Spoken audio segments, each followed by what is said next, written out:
Hi, I'm Craig Poindexter, fine artist, here to talk a little bit about my work. To me, in a perfect world, modern architecture is in the background. And because to me the coolest stuff was done in the 20s and 30s, so I try to put that in the foreground. But yeah, I just usually drop back the modern architecture, make it really fuzzy and sort of in the distance, and put the cooler stuff I like, in the foreground, which is usually like the Art Deco.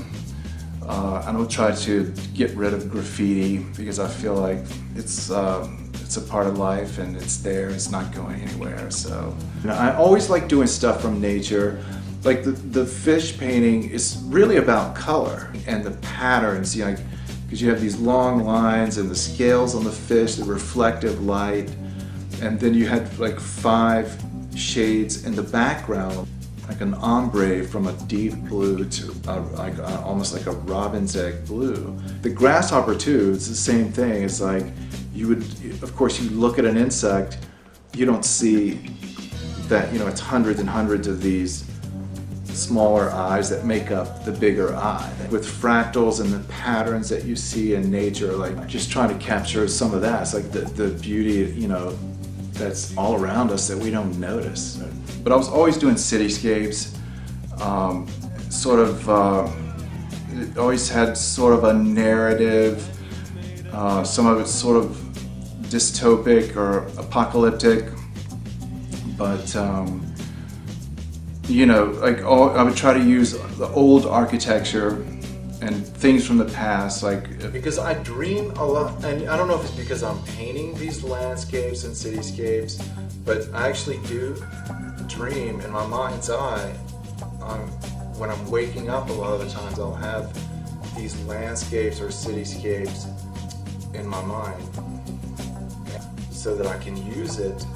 I don't know if it's because of my interest in science fiction or in film and movies and film history, all the crazy movies that I get into, but I do dream a lot of these twisted, interesting, for me they're interesting, the landscapes and the surrealistic stuff.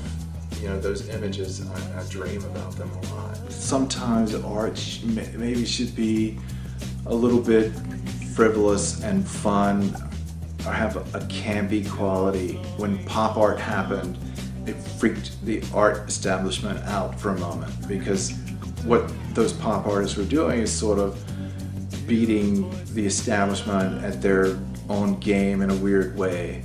I think that kind of irreverence and that just sort of like a frivolous, fun attitude with the color, with the subject matter. Some of the stuff I think would maybe be considered almost spiritual, but some of it's just kind of campy and corny and fun. I'm just trying to have a little fun with it.